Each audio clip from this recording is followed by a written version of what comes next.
Ja, es ist schon wieder ein Vierteljahr fast vorbei, seitdem ich mein letztes Video-Update zu meiner Transition gemacht habe. Daran erkennt man, dass halt wirklich überhaupt gar nichts Spannendes mehr passiert, was ich nicht schon längst erzählt hätte. Nur letzte Woche hat mich ein Arbeitskollege nochmal darauf angesprochen, auf meine Hüfte und dass meine Hüfte anscheinend für ihn sichtbar etwas schmaler geworden ist. Das hat mich total gefreut. Ein paar Wochen zuvor bin ich abgesehen davon auch nochmal Hosen kaufen gegangen, weil ich das ja auch in dem letzten Video gesagt habe, dass das nun langsam mal nötig ist. Und da habe ich beim Anprobieren der Hosen zum ersten Mal in eine Hose hineingepasst mit einer Bundweite von 30 Inch. Krass. Weil meine letzten Hosen, die ich so gekauft habe, ich habe nochmal nachgeguckt, die hatten eine Bundweite von 33 oder sowas. Und da ich mir das im direkten Vergleich mal angucken wollte, wie sehr sich meine Hüfte nun verändert hat, habe ich eine Hose angezogen, eine alte Hose jetzt inzwischen, die ich eigentlich auch erst gekauft hatte vor 2 Jahren oder sowas. Und die ist mir so weit, ich kann die ausziehen, ohne den Knopf aufzumachen. Das ist grandios. Ja, also offensichtlich ist meine ist meine Hüfte schmaler geworden. Und ansonsten, naja, Bartwachstum geht mehr voran und Haare wandern ein bisschen mehr so die Schulter rauf. Und auch jetzt hier so über dem Bauchnabel wird jetzt auch so eine Haarlinie, wie eine Art Fortsetzung der Flohleiter. Hier, Flohleiter, die habe ich ja schon lange und jetzt geht es hier langsam auch weiter, dass oberhalb des Bauchnabels eine sichtbare Haarlinie sich fortsetzt. Und wenn es ganz schlimm kommt, dann steigst du in dein Raumschiff und es fliegt zum Mann im Mond, der endlich, was er schon so lang bekriegt. Da merke ich halt tatsächlich noch ein kleines bisschen, dass sich in den letzten Monaten, ich sage jetzt auch mal dem letzten Jahr, dann doch nochmal was getan hat. Obwohl ich eigentlich dachte, dass die Stimmveränderung eins der ersten Sachen ist, die sich sehr früh verändert und die auch relativ schnell fertig sind. Aber ist gar nicht so, weil die Stimme sich später dann auch nochmal so richtig setzt und dann erst das Volumen bekommt, die eben so den nötigen Bass verleiht. Und das merke ich jetzt halt noch, dass das so nach wie vor der Fall ist und ja, halt weitergeht bei mir. Und, ja.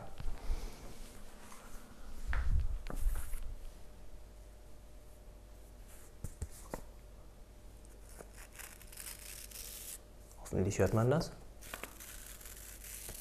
Das sollte Stoppelkratzen simulieren. Ich hoffe, man hat das ein bisschen gehört. Ja, ich denke schon. Also meine Haare am Kinn sind jetzt nicht mehr nur Haare, sondern sie sind jetzt ganz ernsthaft und hochoffiziell Barthaare, die auch kratzen, die auch so Stoppeln bilden, die sich auch so anfühlen, wenn man drüber fährt, wie halt so Bartstoppeln und nicht wie, naja, ein sauber geschäfter Nacken. Und das war es auch schon wieder. Zur Abwechslung jetzt mal wieder eine Sache, die verschwunden ist. So etwas fällt einem ja komischerweise immer nicht so sehr auf wie Dinge, die neu hinzukommen. Und zwar, ich habe jetzt kürzlich mal ältere Transitionsvideos von mir nochmal angeschaut, weil ich die auch auf Englisch übersetzen wollte, damit auch nicht deutschsprachige Leute was damit anfangen können. Und dabei habe ich eben nochmal zu hören bekommen, was ich so in den ersten Monaten alles erzählt habe, was so an Veränderungen mir aufgefallen ist. Unter anderem habe ich da auch gesagt, dass ich da so ein erhöhtes Aggressionspotenzial entwickelt habe. Also dann auf einmal irgendwie versucht habe, so in bestimmten Situationen so ein bisschen mackerhaft rüberzukommen. Das ist eine Sache, die inzwischen schon wieder komplett verschwunden ist. Also inzwischen ist es eher in die andere Richtung ausgeschlagen, dass ich friedfertiger denn je bin. Und eine andere Sache, die ich auch zwischendurch mal beschrieben habe, dass ich auf einmal wieder so Hardcore, keine Ahnung, Hardrock-Musik gerne gehört habe, die ich schon zu Teenagerzeiten gerne gehört habe. Und auch das ist inzwischen wieder verschwunden. Ja, also da sieht man wieder mal, dass auch Sachen während der Hormontherapie sich mal entwickeln können und mal stärker werden und dann irgendwann noch wieder weniger stark werden. Vor etwa einer Woche hatte ich meine Liposuktion, also meine Fettabsaugung im Bereich Hüften und Oberschenkel. Und nachdem ich ja schon vor einigen Monaten erwähnt habe, dass anscheinend meine Hüfte oder insgesamt mein Po kleiner geworden zu sein scheint und mir jetzt auch Hosen passen mit einer kleineren Bundweite, kann ich das aktuell einmal komplett wieder revidieren. Momentan passe ich nur in Hosen rein, die mir eigentlich sonst normalerweise schon fast zu groß sind, weil ich einfach so wahnsinnig geschwollen bin. Das heißt also, ich bin momentan noch komplett in der Abheilphase meiner Liposuktion. Das wirft mich in meinem Erscheinungsbild insgesamt momentan etwas zurück. Also ich sehe, wenn ich in den Spiegel schaue, sehe ich momentan eine Figur, die weiblicher ist denn je. Ja, das ist ein bisschen anstrengend, aber ich versuche es ein wenig zu ignorieren oder mich damit zu trösten, dass es ja nur für eine Weile ist, solange bis ich abgeschwollen bin, und danach wird es hoffentlich besser, beziehungsweise danach sehe ich hoffentlich genauso gerade aus, wie ich mir das vorstelle. Aus aktuellem Anlass eine Sache, die ich noch beobachtet habe, oder zumindest, ich weiß nicht, die ich zumindest meine beobachtet zu haben. Ich denke, seitdem ich Testosteron nehme, bin ich ein bisschen häufiger krank. Vielleicht bilde ich mir das auch noch ein, aber ich meine zumindest, dass ich früher nicht so oft Schnupfen hatte. Oder wenn ich Schnupfen hatte, dann war der innerhalb von 2-3 Tagen wieder weg. Und jetzt kann ich mich auf jeden Fall darauf verlassen, dass die Nasennebenhöhlen auch immer zu sind. Und es kommt wahnsinnig oft vor, dass sich die Erkältung auch auf meine Stimmbänder oder auf meinen Kehlkopf legt. Dass ich also dann tagelang relativ heiser klinge und irgendwie kratzig und solche Sachen. Das ist so eine Sache, die meine ich zumindest beobachtet zu haben. Vielleicht ist es auch einfach eine Einbildung, aber wer weiß. So, damit hätten wir das 3. Jahr nun auch schon voll.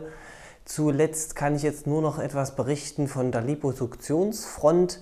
Da kann ich inzwischen berichten, dass ich wieder ganz gut verheilt bin. Bis auf ein paar Sensibilitätsstörungen, die ich von der Mastektomie ja auch schon so kenne, ist wieder alles in Ordnung.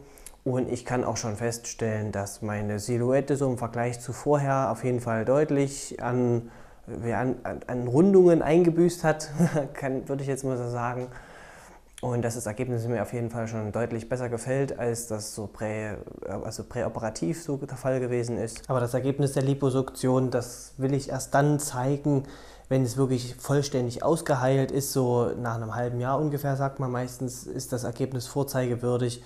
Da muss ich jetzt schon noch ein bisschen warten, weil da in den tieferen Haut- und Gewebeschichten schon noch einige Verhärtungen drin sind oder unterirdische Hämatome, die erst noch ausheilen müssen. Also deswegen zeige ich das jetzt noch nicht, da mache ich nochmal ein extra Video dazu. Aber was ich jetzt zeigen möchte, ist noch eine andere Sache. Und zwar meine Flohleiter habe ich ja schon mal in einem früheren Videoschnipsel gezeigt, hat sich von hier unten nach hier oben fortgesetzt und inzwischen ist das hier oben wirklich ein richtig tief dunkler Haarfortsatz, der sich nach oben weiterhin ausbreitet. Hier sind jetzt auch vereinzelte, schaut euch meine 5 Haare an, ja, keine Ahnung, sieht man wahrscheinlich nicht, aber da sind so ein paar vereinzelte Härchen, die fühle ich hier, die sehe ich auch, wenn ich nah dran gehe, aber auf der Kamera sieht man es wahrscheinlich noch nicht. Da ist jedenfalls so an der Haarfront nach wie vor leichte Bewegung im Spiel, aber auch das gemächlich. Und ja, ich wollte eigentlich noch so ein paar coole Statistiken aus dem Ärmel schütteln, aber schon alleine bei dem Vergleich meines Gewichtes beim Start der Hormontherapie und aktuellem Gewicht musste ich feststellen, dass ich gleich nach Beginn der Testosterontherapie zwar so wahnsinnige Berg- und Talfahrten hingelegt habe, was mein Körpergewicht anging, aber dass ich jetzt inzwischen wieder auf exakt demselben Ausgangsgewicht gelandet bin. Ja, was mir zeigt, dass manchmal die Sachen irgendwie doch weniger spannend sind, als man sich die so vorstellt. Ja, deswegen keine tollen Statistiken, sondern einfach nur mein haariger Bauch. Und bis zum nächsten Mal, euer Katerschnurz.